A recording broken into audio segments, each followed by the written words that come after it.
안녕하세요. LHTV의 김윤환 건축사입니다. 저는 지난 시간에 이어서 오늘은 아파트값 폭등한 시대에서 내 집을 지어서 돈을 버는 방법 2편을 이어서 말씀드리도록 하겠습니다. 그러니까 지난 시간까지 저는 이게 제가 어제와 오늘에 이어서 말씀드리고자 하는 순서들인데, 지난 시간에는 1번 소규모 건축사업 에 대한 소개와 방법 및 장점을 말씀드렸고, 아파트값 폭등 어떻게 할 것인가, 다음으로 아파트는 언제까지 오르기만 할 것인가, 또 4번 내 집을 지어 살면서 돈을 벌어보자, 여기까지 제가 말씀드렸습니다. 그래서 오늘은 5번과 6번, 7번 집장사, 디벨로퍼에 대해서, 또는 확실한 사업이라는 것에 대해서, 또 결론과 다음 주제들에 대해서 오늘은 말씀드리도록 하겠습니다. 그럼 보시기에 앞서서 구독과 좋아요 버튼을 누르시면 감사하겠습니다.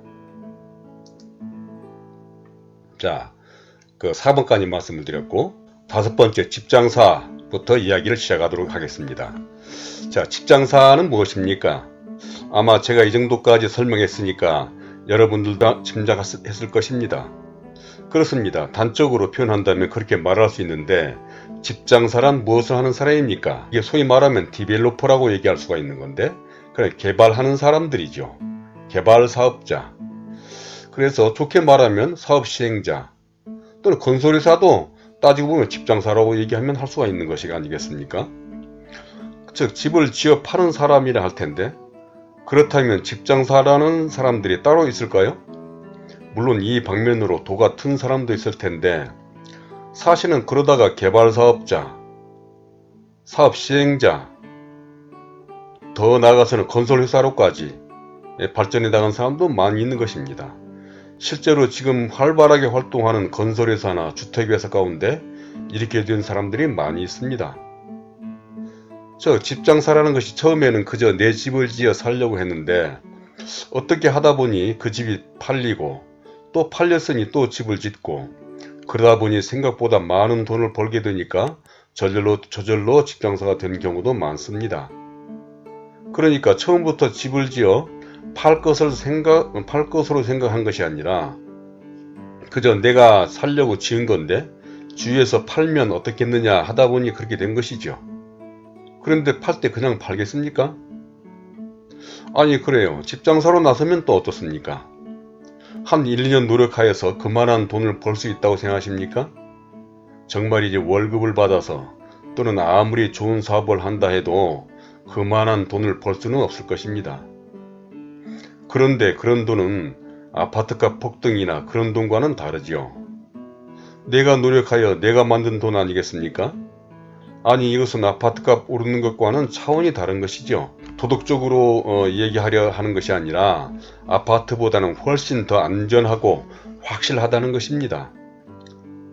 그러니까 정부에서도 아파트값을 때려잡겠다고 저렇게 난리를 쳐대고 세금 폭탄을 쏟아붓겠다고 별의별 대책을 다 내놓고 있는데, 언젠가는 아파트값이 떨어질 수도 있고, 또 그러다가 아예 팔리지 않을 수도 있는 불안한 거 아니겠습니까?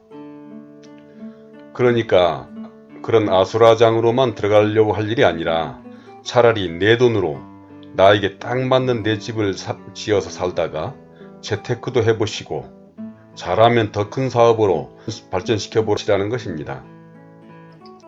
시행사업자, 건설회사 이렇게까지 나가라는 게 아니라, 단계적으로 우선은 내 집부터 마련한다는 심정으로, 그래서 단독주택을 짓는다거나 아니면 상가주택, 최근에 이 신도시의 상가주택들이 많이 들어서고 있는데, 그런 상가주택이라든지 다가구라든지 이렇게 지어서 살다가 매매를 할 수도 있는 것이고, 임대도 할 수도 있는 것이겠죠.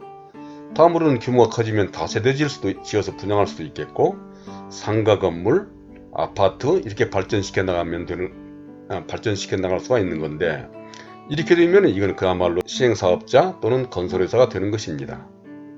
그래서 바로 처음에는 재테크를 시작하고, 다음으로는 더 큰 사업으로 이어갔으면 어떨까 하는 생각에서 제가 이 말씀을 드려보는 것입니다.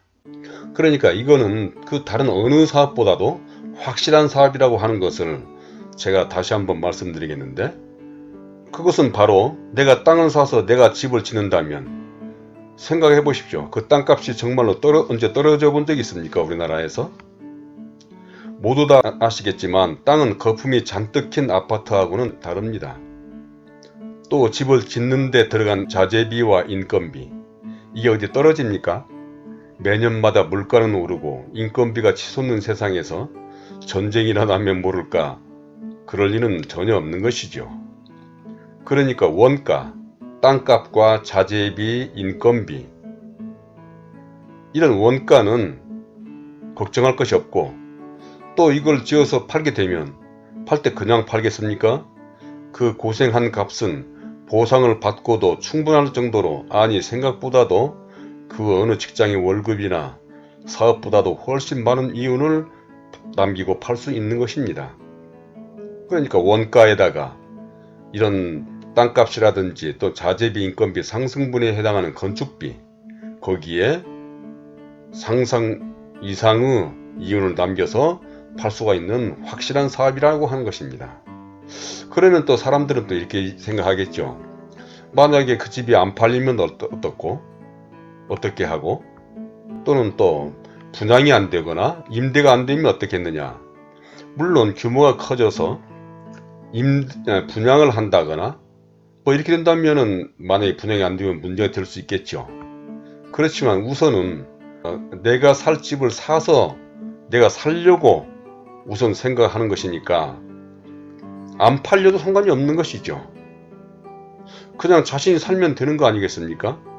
처음부터 내 집을 마련하겠다고 시작한 것이니까 큰 부담도 없어서 그야말로 안 팔려도 좋고 팔리면 더 좋고 정말 리스크가 전혀 없는 사업이라는 것입니다. 이 사업은. 그런데 사실 제가 이제까지 경험한 바에 의하면 임대는, 특히 주택에 관한 임대는, 예를 들자면 이게 상가주택의 사례인데 4층에는 주인이 살고 있습니다.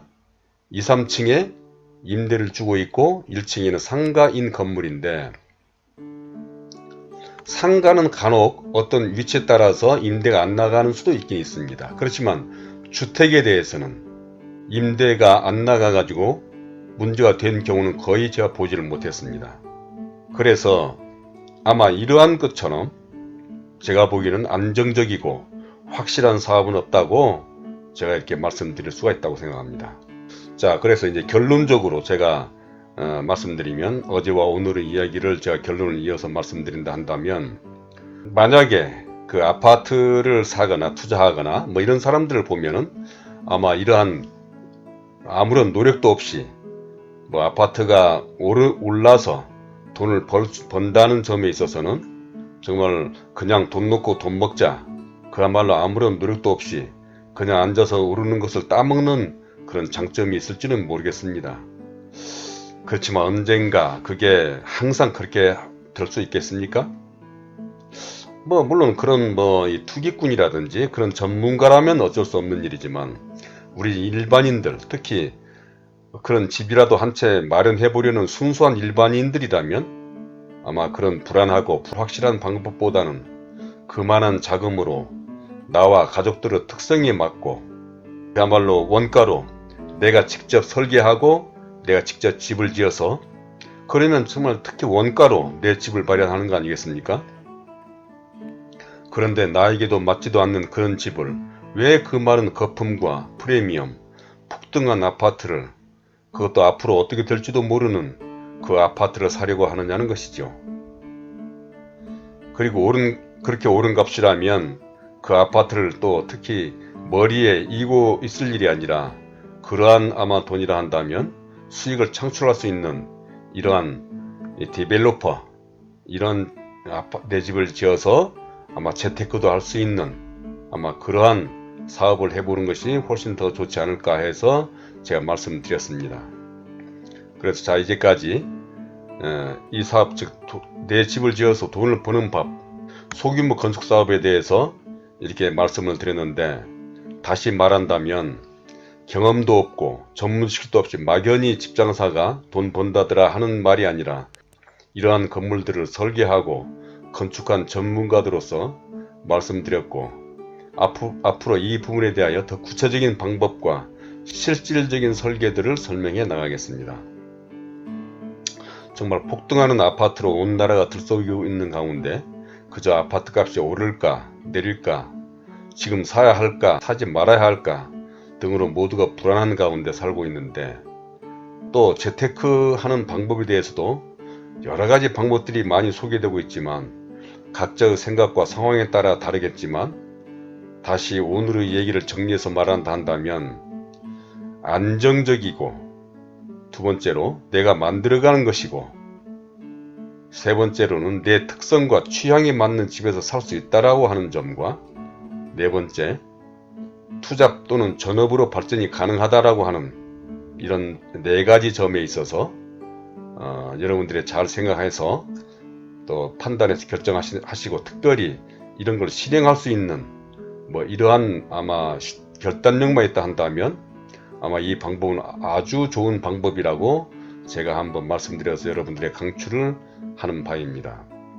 그래서 오늘은 여기까지 말씀을 드리고 다음 주제로는 이 사업에 대한 구체적인 방법들과 접근 방법, 어떤 사례, 기타 그래서 구체적인 방법으로는 어떤 목표 설정, 규모, 사업의 종류라든지 필요한 자금, 금융, 땅 구하기, 설계, 사업 분석, 뭐 또 공사에 대한 이야기, 사후 관리, 어떤 분양이라든지 임대, 매매 등